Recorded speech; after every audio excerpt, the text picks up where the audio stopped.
Hello दोस्तों, मैं हूं पूनम और आप देख रहे हैं लेट्स स्टडी विद पूनम। आज हम बात करने वाले हैं जीटी रोड के बारे में, यानी कि ग्रैंड ट्रंक रोड के बारे में। एक समय पर यह रोड 2 से ज्यादा देशों को जोड़ा करती थी और इस सड़क को इंडिया का सिल्क रूट भी कहा जाता था। पर क्या कभी आपने सोचा कि इतनी पुरानी रोड का नाम जीटी रोड कैसे पड़ा? तो इतनी पुरानी रोड आज तक अस्तित्व में कैसे है, कैसे इसका रखरखाव किया गया, किन शासकों ने इसका रखरखाव किया, इस सब सवालों के बारे में आज जानेंगे। तो चलिए स्टार्ट करते हैं अपना वीडियो शुरू करने से पहले दोस्तों, यदि आप हमारे चैनल पर नए हैं तो चैनल को लाइक, शेयर और सब्सक्राइब जरूर करिए, क्योंकि हम ऐसे ही नए नए और इंटरेस्टिंग टॉपिक्स पर वीडियो लाते रहते हैं। तो चलिए दोस्तों, वीडियो को स्टार्ट करते हैं। Grand trunk road south Asia की सबसे पुरानी और लंबी रोड है, जो 2700 किलोमीटर की दूरी तय करती है। जीटी रोड बांग्लादेश के कुछ हिस्सों से शुरू होकर भारत, पाकिस्तान और अफगानिस्तान के कुछ हिस्सों तक जाती है।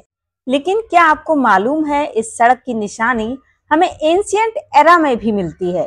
3000 साल पहले इस सड़क को उत्तरा पथ कहा जाता था। ये सड़क उस समय पूरे एशिया का बिजनेस सेंटर बन गई थी। उत्तरा पथ का मेंशन आचार्य पनी ने और अष्टाध्यायी ने भी किया था। बुद्ध की जातक कथाओं में भी इस रोड का मेंशन मिलता है। इस रोड के 2 पार्ट हैं, उत्तरी और दक्षिणी, नॉर्दर्न और सदर्न। नॉर्दर्न पार्ट को हेमवत पथ कहा गया और सदर्न पार्ट को दक्षिण पथ कहा गया। ये रोड लाहौर से दिल्ली, हस्तिनापुर, प्रयागराज, वाराणसी और पाटलिपुत्र को जोड़ती है। चाणक्य ने भी अपने लेखों में दक्षिण पथ का जिक्र किया था। दक्षिण पथ प्रयागराज के कौशाम्बी में उत्तरा पथ से जुड़ा हुआ था। गंगा घाटी के चारों ओर इसी उत्तरा पथ के आसपास कई महाजनपद लोकेटेड थे और ये सड़क भारत की सिल्क रूट कहलाती थी, जो महाजनपद गांधार से लेकर कुरु, कौशल और मगध तक जाती थी। मौर्यन एरा में ये सड़क उत्तरा पथ अफगानिस्तान के बाल्ख से लेकर वेस्ट बंगाल के तमुल्क तक जाती है। ग्रीक एम्बेसडर मेगास्थनीज ने लिखा था कि ये रोड पाटलिपुत्र को तक्षशिला से जोड़ती थी। चंद्रगुप्त मौर्य ने इस सड़क का रिकंस्ट्रक्शन किया था और अशोक ने इस सड़क का रखरखाव बहुत अच्छे ढंग से किया था। समुद्रगुप्त ने इस सड़क के रखरखाव के लिए जो प्रयास किए थे, उनका जिक्र मौर्यन एरा के इंस्क्रिप्शन में भी मिलता है। लेकिन क्या मौर्यन एरा की सड़क की सूरत मेडिवल एरा आते आते क्या बिगड़ गई थी? अब इसके पीछे की हिस्ट्री को जानते हैं। 1540 आते आते शेरशाह सूरी ने मुगल एम्परर हुमायूं को हराया और दिल्ली की गद्दी पर बैठ गया।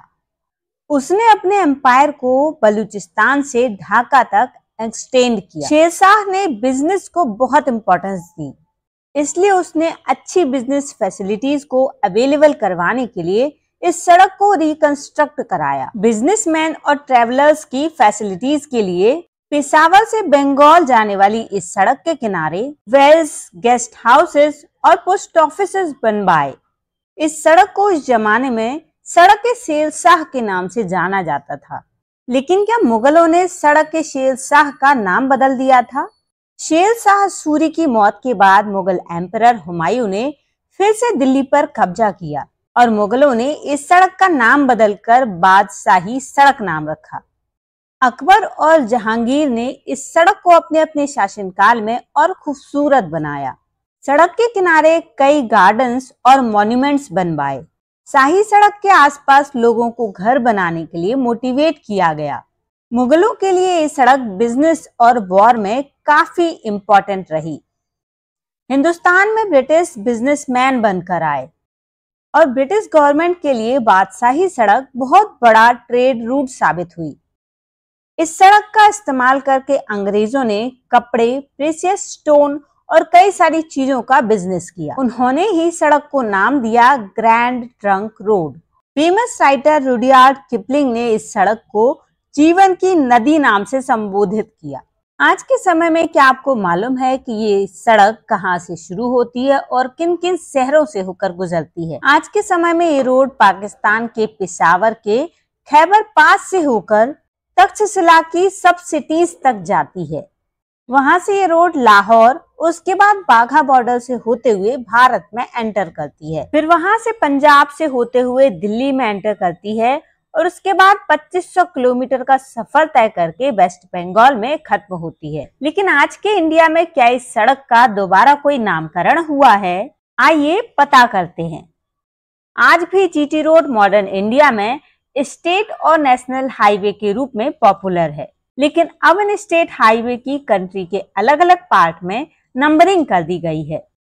जैसे अट्टारी बॉर्डर से जालंधर तक की रोड को NH3 नाम दिया गया है और जालंधर से आगरा तक की रोड को NH44 कहा जाता है, जबकि आगरा से कोलकाता तक जीटी रोड को NH19 कहा जाता है।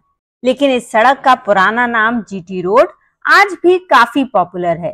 ग्रैंड ट्रंक रोड, जिसे अक्सर जर्नैली रोड कहा जाता था, यानी जनरलों की सड़क, एंशिएंट एरा में इसे उत्तरा पथ और मुगल काल में बादशाही सड़क और शेरशाह सूरी के समय पर इसे सड़क के शेरशाह नाम से जाना जाता था। फिर जब अंग्रेज आए तब उन्होंने इसका नाम बदलकर ग्रैंड ट्रंक रोड रख दिया। इस तरह आज हमने जीटी रोड की हिस्ट्री को जाना है कि शुरुआत में इसे किन नामों से जाना जाता था, किन किन शासकों ने इसके नाम बदले, क्या नाम रखे और आज इस रोड को किस नाम से जाना जाता है। तो दोस्तों, आज का हमारा ये वीडियो आपको कैसा लगा कमेंट करके जरूर बताइए और यदि चैनल पर नए हैं तो चैनल को लाइक, शेयर और सब्सक्राइब जरूर करिए। धन्यवाद दोस्तों।